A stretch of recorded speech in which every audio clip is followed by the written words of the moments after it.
Estamos de vuelta aquí en No Hay Derecho. Ha venido a visitarnos esta mañana el congresista Alberto de Belaúnde. Ustedes lo conocen bastante bien. Él es congresista, digamos, se dice en el Congreso no agrupado, pero es un congresista independiente, que es la palabra correcta, ¿no es cierto? Y que, digamos, ha venido desarrollando una gestión, diría yo, muy importante en algunos temas que además son muy relevantes. Congresista de Belaúnde, qué gusto saludarlo. Buenos días. Buenos días, Lacho. Buenos días, Ernesto. Gracias gusto por estar venir. aquí. No, al contrario, gracias por venir. Pues comencemos hablando un poquito sobre lo que ayer ha sido la presentación o el mensaje a la nación del presidente de la República. Digamos, era más o menos previsible. Después del referéndum habría que decir cómo lo toma y qué cosa es lo que entiende debe venir después. ¿Qué le ha parecido? ¿Cuál es su lectura? A mí me parece un mensaje notable, ¿no? Con un espíritu reformista que era el que se reclamaba en el país desde hace varios años, no solo al presidente de la República, sino al Congreso. Creo que está en sintonía con el mensaje que abrumadoramente ha expresado en las urnas la ciudadanía el día domingo: la necesidad de cambios institucionales que permitan luchar contra la corrupción y cambiar la manera como se hace política en el país. Creo que le corresponde ahora al Congreso estar en sintonía con ese ánimo reformista. Yo tenía la esperanza que mis colegas entendiesen el mensaje de lo que ha pasado el domingo. No es cierto que el país está polarizado. O sea, cuando sacas 85% de una elección, no hay ninguna polarización posible, no es una goleada. Pero he escuchado varias declaraciones que me han quitado un poco el optimismo inicial. Tal vez lo que pasa es que necesitan 2 días más para procesar lo ocurrido, pero creo que el Congreso tiene que mirar esta oportunidad histórica.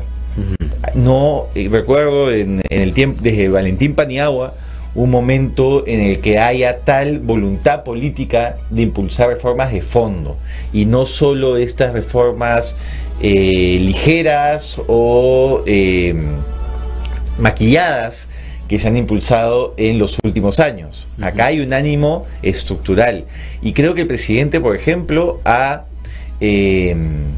rectificado una equivocación que tuvo antes del mensaje del 28 de julio, que fue crear la Comisión Wagner para los temas de justicia, que dieron como resultado una agenda de reforma, y no hacer lo propio para reforma política. Entonces las reformas políticas que llevamos a referéndum, digamos, son interesantes, han dado espacio para la discusión, han sido aprobadas de manera contundente, pero no respondían a ningún espacio de reflexión que tuviese una mirada integral de la reforma, ¿no? Entonces, por ejemplo, no se sometió a referéndum nada que tuviese que ver con el sentido estricto de representación en el Congreso, ¿no? Bueno. Voto preferencial, pero no solo voto preferencial, estamos hablando también de circunscripciones, estamos hablando de posibilidad de renovación por mitades del Congreso, temas más de fondo que simplemente los que se llevaron a referéndum.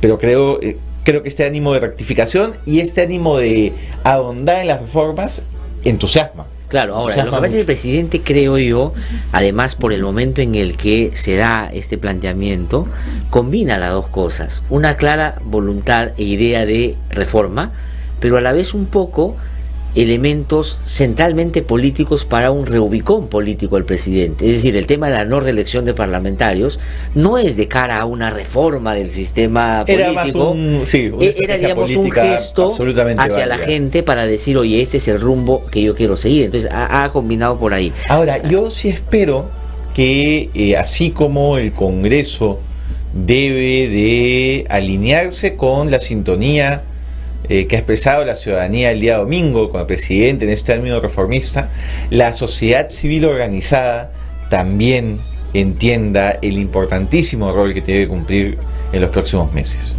Por un lado, en aportar al debate, ¿no? Queremos ver qué proyecto se ha preparado de la Junta Nacional de Justicia y espacios con mucha experiencia, reflexión de reforma, como las facultades de Derecho, como el Instituto de Defensa Legal, tendrán que acompañar este debate para enriquecer y validar la propuesta.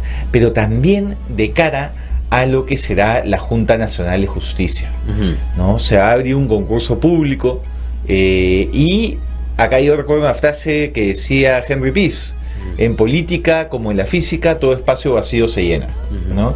Entonces, si no se presentan los mejores profesionales para este concurso, estamos nuevamente regalando un espacio y nuevamente tendremos un CNM, ¿no? La Junta Nacional de Justicia tendrá las mismas taras que tuvo el CNM. Entonces yo espero que ya desde este momento haya desde las facultades de Derecho y desde distintos espacios la idea de ubicar a las personas más virtuosas, más preparadas. Ahora, y combinarlos a que postulen. Sobre este tema que me parece tan importante, además que usted desde antes pidió una legislatura extraordinaria para tocar concretamente uno de estos puntos, uno de estos temas, la Junta Nacional de la Justicia.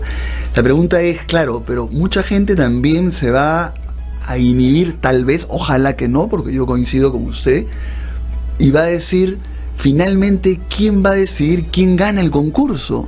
Y va a ser la relación de nombres que ya sabemos que son los que van a votar, y tampoco no es como para entusiasmarse. No quiero ser negativo, pero quiero poner también un pie en la realidad para ver lo importante que es la ley que se apruebe. Estamos hablando del fiscal de la Nación. Las declaraciones del presidente de la Corte Suprema no han sido muy felices en un inicio. Walter Gutiérrez también tiene una serie de cuestionamientos, va a ser el que lo va a presidir, en fin. Entonces también es muy importante ver ahí cuál va a ser el proyecto, porque si no, lo otro, tienen una mayoría ahí, autoridades que no van a ser tan objetivas. Que el problema, Ernesto, es si esperamos la coyuntura perfecta para entrar y ayudar a cambiar el país, nos vamos a quedar sentados en una silla esperando que llegue ese momento. Si yo el año 2016 hubiese esperado las condiciones perfectas, que cada bancada vaya, que cada grupo político vaya a presentar a las mejores personas para asegurar que voy a estar en un congreso adecuado, no hubiese postulado, ¿no? Entonces creo que tenemos que aprovechar las coyunturas que existen y jugárnoslas, porque si no, lo que va a pasar es lo que siempre pasa, ¿no? Las personas más preparadas dirán, no, yo no quiero entrar en esta situación tan enojosa, me generan dudas, y hay quienes están ahorita afilando cuchillos para apropiarse de esta institución. Entonces hay que jugar el juego con los actores que la realidad nos está mostrando. Yo he señalado en más de una oportunidad que me parece inaceptable que el fiscal de la Nación siga en el puesto, y lo que demuestra es una gran indignidad que ni Blancanelia Colán tuvo, porque Blancanelia Colán en un momento renunció. Este fiscal no renuncia, y eso va a hacer que esté como parte del proceso de la Junta Nacional de Justicia. Pero eso al revés, lo que quería hacer es impulsar a la gente más preparada, de decir, oye, yo me presento al concurso público porque justamente tengo los pergaminos que hará muy difícil que ellos generen un bypass o una manera de excluirme del proceso, y si lo hacen, evidenciará sus verdaderas intenciones. Pero yo creo que los profesionales del derecho de primer nivel que nos están escuchando tienen que entender que nunca existirá las condiciones perfectas, y que justamente ese es uno de los grandes retos que plantea el servicio público en nuestro país. Sí.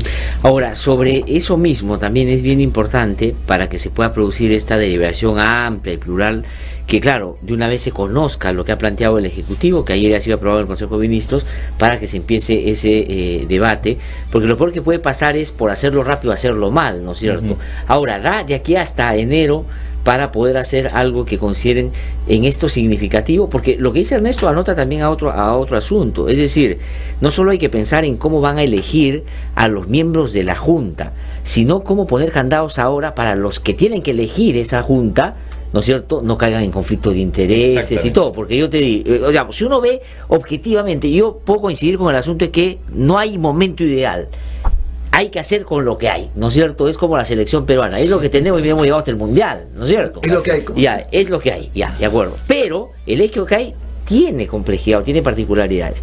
El fiscal de la Nación, ¿no es cierto?, no es él y solo él. Él está sostenido en la Junta de Fiscales Supremos junto con él, 4 fiscales supremos que están comprometidos, por lo menos en investigación de los cuellos blancos del puerto. El señor De Carlos, que acaba de ser elegido como presidente del Poder Judicial, ha sido vencido por el blanco y viciado, que tenía 8 votos, él tiene 6 de 18, y de esos 6, salvo su voto, 3 son de personas investigadas por los cuellos blancos del puerto. Es decir, los cuellos blancos del puerto han puesto a dos autoridades importantes en esa... entonces, ¿cómo hacemos para que ese hecho, no digo las personas, ese hecho de que su legitimidad en su institución esté claramente establecido con un conflicto de interés al momento que ellos tengan que elegir a las personas que van a integrar la Junta? Es decir, esta primera parte a mí me parece mucho más relevante inclusive que la otra de los requisitos para que se presente. El cuestionamiento de la legitimidad lo tengo con el fiscal de la Nación.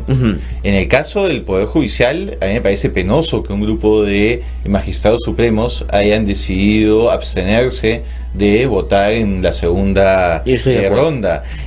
Va a haber un presidente del Poder Judicial. Hay dos opciones, elijan la que ustedes consideran que brinda mayores garantías. Esto de ponerse de perfil en un momento tan importante para la justicia de nuestro país, me parece una suprema irresponsabilidad. Yo estoy totalmente de acuerdo. Y dicho eso, creo que es necesario que la ley y los reglamentos que salgan de dicha ley tengan los mecanismos o los espacios que ayuden a transparentar lo máximo posible el proceso, ¿no? Entrevistas que sean pasadas por Justicia TV o por algún espacio en línea, currículums publicados, exámenes corregidos de manera independiente. Hay una serie de elementos que tienen que ayudarnos no solo a tener la garantía de meritocracia, sino también que nos permita tener los elementos para evaluar a los evaluadores, para ver si es que efectivamente se ha realizado ese trabajo de manera más seria posible. Una cosa, solo ya pasar a otro tema, entre las atribuciones de esta Junta no está finalmente la elección del jefe de la OMPE y de la RENIEC. Entonces, ¿quién va a elegir el jefe de la OMPE y quién va a elegir el jefe de la RENIEC? Si no es, o sea, va a debatirse todavía. Habrá que ver cómo queda esa figura. Creo que en el debate justamente lo que hicimos para desentrampar el tema y entender la urgencia es suspender ese debate para más adelante, pero tenemos que tenerlo. O sea, es increíble que hayamos tenido un proceso electoral en el cual no había jefe de la OMPE, ¿no? Claro, de verdad. Pero yo creo que esta Junta Nacional de Justicia tiene una tarea mucho más urgente, ¿no? Que es la Junta Nacional de Justicia que determinará qué pasa con el fiscal de la Nación. Por supuesto.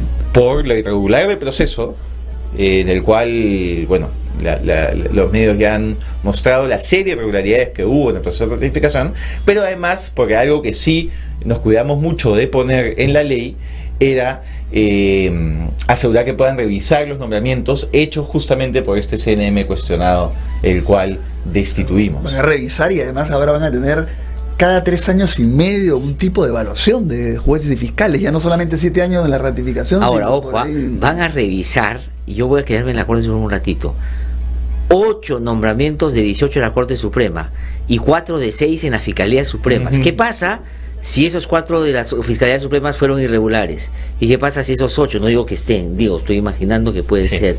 O sea, digamos, te traes abajo todo lo que hay. Bueno, sí. No, o sea, sí, digamos, y es lo que corresponde. A lo que quiero decir es, esa es la magnitud de, ¿no es cierto?, del impacto que va a tener o la consecuencia y la importancia de incentivar la participación. Y en esa línea, esa es una de mis obsesiones en las próximas semanas, de asegurar que gente preparada, gente ética, se presente a ese concurso público. Necesitamos también un mayor número de mujeres, ¿no?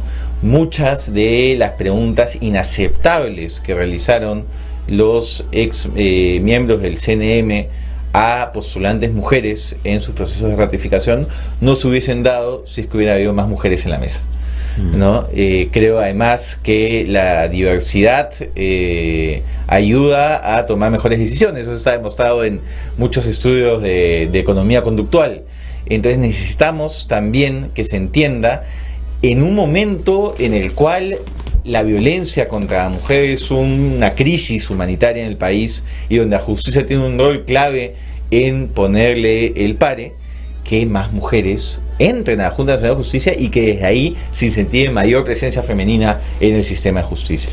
Otro tema que ha sido recogido también por el presidente de la República es debatir ya el tema de la inmunidad parlamentaria, que es un tema también que ha venido impulsando usted. La pregunta acá es eliminación total, reforma, ver cómo no se abusa, ¿por dónde van sus reflexiones? Yo creo que tenemos que entrar al debate pensando en la eliminación. Es una manera de construir la figura hasta hasta el suelo. Y si ahí vemos que hay algún aspecto que salvar, lo debatiremos y lo tomaremos en cuenta. Pero tenemos que entrar en sintonía con lo que ha señalado la ciudadanía, y uno de los aspectos, no solo de este Congreso, sino de los anteriores, que ha generado serios problemas de legitimidad de ejercicio al Congreso, es el de la inmunidad. En todos los parlamentos hemos visto a personas que deberían estar presas y que no lo están porque logran negociar políticamente con la mayoría de turno, y con lo cual se quedan ahí los 5 años. Además, la inmunidad genera un incentivo perverso para que lo peor de nuestra sociedad postule al Congreso. Si eres un congresista que ya tienes un proceso por corrupción, o eres un ex general que ya tienes un proceso de corrupción, ves en la posibilidad de postular al Congreso el salvavidas para librarte de tus problemas legales. Si se elimina la inmunidad parlamentaria, estaríamos quitando ese desincentivo y podríamos tener mejores candidatos. Ahora, también hay que escuchar la otra posición, ¿no? Yo un día, conversando con Víctor Andrés García Belaunde, me explicó lo vital que había sido para él la inmunidad parlamentaria cuando investigaba la mafia de Orellana. Porque la metodología de Orellana era: me investigas, te caen 60 denuncias, ¿no? Y él tenía la inmunidad que permitía seguir investigando sin que esto lo afecte. Entonces, por eso yo soy de la idea de entrar a este debate con la mirada clara en la eliminación, pero si en el debate podemos salvar este tipo de situaciones, enhorabuena.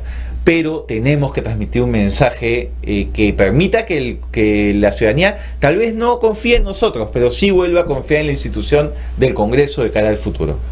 Sí, y digamos, así como hay una exigencia, lo que puede hacer en la Junta Nacional por la Justicia de posibles, o para evitar posibles conflictos de intereses, ¿qué hacer con los que claramente se presentan en el Congreso, ¿no? Hoy día la República publica algo que se sabe, pero dicho por uno de sus principales protagonistas.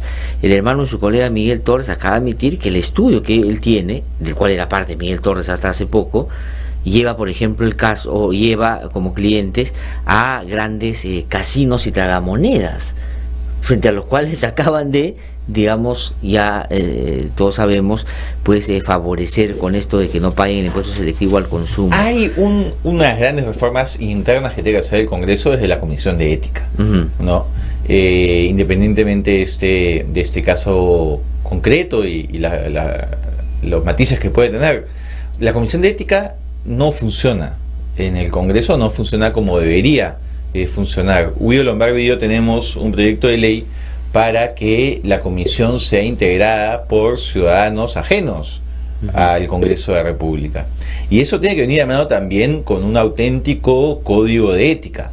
Hace pocos años, desde las aulas universitarias de la Facultad de Derecho de la Católica, Beatriz Boza impulsó el cambio de las normas éticas de la profesión de abogados. Y es gracias a este nuevo código de ética que podemos estar llevando ante el Colegio de Abogados a alguien como el fiscal de la Nación.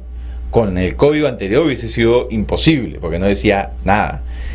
Creo que tiene que haber un impulso similar para el código de ética de los congresistas. En todo el código de ética de los congresistas hay una sola mención al aspecto de conflictos de interés. Cuando en todo código de ética que se respeta, el tema de conflicto de interés tiene todo un desarrollo, porque hay conflictos de interés dispensables, no dispensables, sobrevinientes, y entender además que un código no solo sirve como código de castigo, sino también es código que sirve como guía a las personas que pueden encontrarse frente a algún dilema ético y al consultar el código encuentran la salida. Entonces, la reforma de cómo se desarrolla éticamente la profesión o la función de congresista es uno de los grandes temas pendientes en este Congreso. Congresista Alberto Belaunde, para ir terminando, quería preguntarle dos cosas que son y tienen que ver con asuntos que acaban de pasar y que me parecen muy graves. La denuncia de Paloma Noceda, ¿no es cierto? Pero por dos cosas. Una, porque ella dice que le comentó a su vocero hace algún tiempo que esto pasaba, para ver qué hacían con este personaje. Entonces, esto no es un asunto que acaba de denunciarse, sino parece y era parte de las conversaciones internas en Fuerza Popular. Y lo segundo, digamos, esa irracionalidad o irresponsabilidad de evitar que avancemos hacia un Estado democrático donde, por ejemplo, la educación tenga pues una perspectiva de igualdad de género. O sea, esta es una consecuencia práctica de eso que el fujimorismo, lamentablemente, del cual ella ha sido parte durante todo este tiempo, evitó que se avanzara, ¿no? Me gustaría su reflexión sobre estas dos cosas. Sí, sobre el primer punto, expresar primero mi total solidaridad, empatía y acompañamiento a mi colega Paloma Noceda, agradecerle por su valiente testimonio y agradecerle también que haya tomado la decisión de llevar esto a una denuncia a la Comisión de Ética. Ella es la dueña de su historia y lo que nos corresponde a nosotros es respetar las decisiones que tome y apoyarla, uno, para que se haga justicia en este caso, y dos, para que no vuelva a suceder y que el Congreso de la República, como cualquier espacio laboral en nuestro país, sea un espacio seguro para todas las mujeres. Ahora, yo escucho a varios colegas de Fuerza Popular hablando de la necesidad de aprobación a raíz de este caso y el caso de Tamara Imborgo, con quien también expreso mis mismos sentimientos de consideración, la necesidad de aprobar la ley contra acoso político a las mujeres.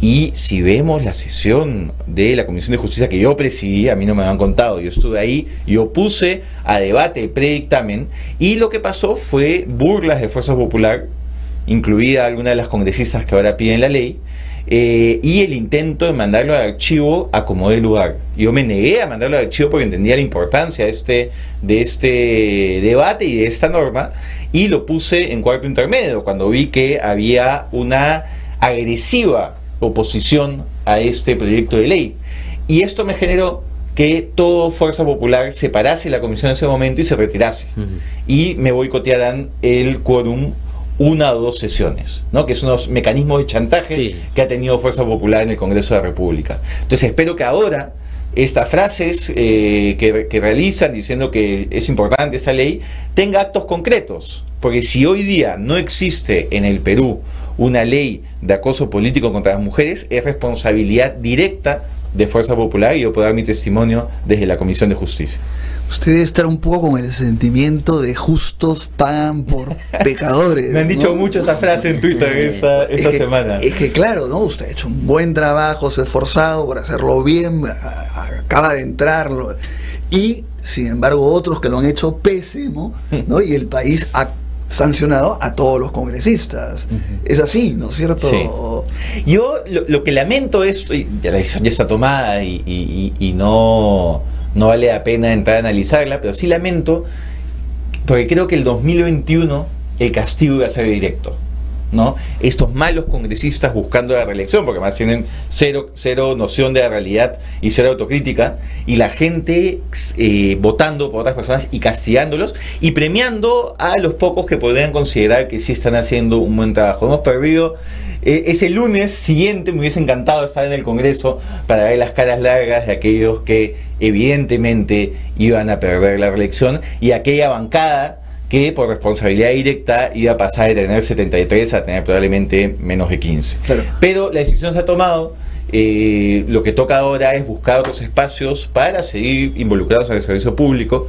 Yo viviré agradecido con los 29.271 ciudadanos que me permitieron servir a mi país desde el Congreso, y aprovecharé estos 2 años y medio que me quedan para sacarle el jugo y poder impulsar todos los proyectos que todavía quedan pendientes. Ahora, no hay un cierto temor, yo digo, porque por un lado habrán pues congresistas que digan yo quiero dejar un buen recuerdo, como estoy seguro que va a ser su caso, pero habrán otros congresistas, a mí yo tengo cierto temor que digan ya me voy de todas maneras y no creo que vuelva a regresar, incluso por temas de edad, de esto, entonces voy a aprovechar acá de hacer cualquier cosa. También hay ese temor, ¿no? Sí, claro. No, y a mí lo que me preocupa es que hayan congresistas que se olviden de su gente, ¿no? Nosotros hacemos una semana al mes, justo estamos en esta semana, que es la semana de representación. Y tenemos el deber moral y yo diría casi legal de aprovechar esa semana para estar en contacto directo con nuestros ciudadanos. Espero que varios de ellos entiendan que pese a que ya no tienen el incentivo de buscar su voto en las siguientes elecciones, igual tienen que seguir conversando con la gente, seguir cerca de los problemas de la gente, porque para eso hemos sido elegidos. Pero sin duda yo comparto tu preocupación de que no todos entiendan que nos quedan 2 años y medio para decidir qué espacio queremos ocupar en la historia. Si queremos ser recordados como este Congreso obstruccionista, abusivo, con serios problemas de ética en muchos de sus integrantes, o si queremos ser reconocidos como el Congreso que escuchó a la población, tuvo propósito de enmienda y se convirtió en el Congreso reformista que el país necesitaba antes de su bicentenario. Yo sé que es muy difícil, no voy a pretender entrar a diferentes temas ahora, ojalá que más adelante podamos volver a tener una entrevista, pero sí referirme a uno que es muy importante para ti y creo que es muy importante en general en términos de la sociedad, que es el tema de la identidad sexual. ¿Consideras que en lo que queda va a poder haber avances? ¿Tienes las esperanzas? ¿Qué vas a impulsar? Yo espero que sí. impulsar? Ya en el peor momento, que fue 2016-2017, conseguimos un logro desde el Ejecutivo, impulsado por Carlos Brus y por mí, que es el decreto legislativo 1323, que está vigente, sí. Pese a todos los avatares que tuvo, está vigente. Y ha habido algunos tímidos avances desde el Ejecutivo. Lo que yo espero es que dentro de este ánimo de coger el toro por las astas del presidente Vizcarra, podamos seguir avanzando en el país desde el Ejecutivo, apoyado por nosotros en el Congreso, y podamos lograr algo de la agenda de derechos LGTB, ¿no? Alguna norma, yo apunto al matrimonio igualitario, pero alguna norma que proteja, reconozca a las familias integradas por personas del mismo sexo, alguna norma que le facilite la vida, que ya es muy dura para ellas, a las mujeres y a los hombres trans, ¿no? Y en general ayudar a que las normas contra la discriminación funcionen y seamos un país más integrado de cara al bicentenario. Es difícil porque existe intereses ultraconservadores muy claros en el Congreso. Existe también un mito, ¿no?, de si tú eres un congresista que apoya estos temas. Es un mito además que han impulsado mucho los ultraconservadores. Si eres un congresista que apoya estos temas, te desplomas en las encuestas. Y no es así, ¿no? Vemos los congresistas que apoyaron la unión civil en el Congreso pasado, todos han sido reelegidos. Verónica Mendoza quedó tercera, casi llega a segunda vuelta. Entonces la gente no decide su voto solamente por ese tema, y no es cierto pues que si decides apoyar la igualdad te castigarán en las urnas. Lo que sí va a suceder es que cuando esto sea estudiado por la historia de acá a unas pocas décadas, estarás del lado adecuado y tus descendientes no sentirán vergüenza como sienten vergüenza los descendientes de quienes apoyaron la esclavitud o de quienes se opusieron al voto femenino. No, además incluso yo creo que cada vez hay más personas que ocupan cargos altísimos, que se declaran abierta y públicamente en campaña, que son gay, lesbianas, en todo el mundo, ¿no? En Estados Unidos, en esas últimas elecciones de medio término, se eligió la mayor cantidad de autoridades abiertamente LGTB de la historia, no solo de Estados Unidos, sino de todos los países, ¿no? Y cada vez deja de ser un tema, ¿no?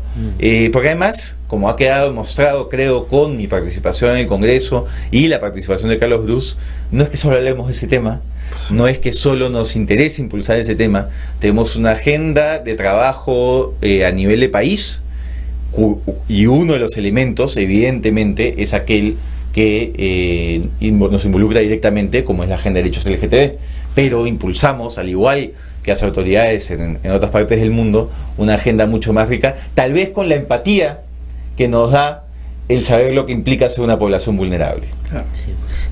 Congresista Alberto Lagunde, muchísimas gracias Muchísimas por haber venido a gracias por conversar la con nosotros. Muy amable, que le vaya muy bien. Buen día a todos. Tenemos que ir a una pausa, regresamos un instante, estamos aquí en No Hay Derecho y ahora volvemos.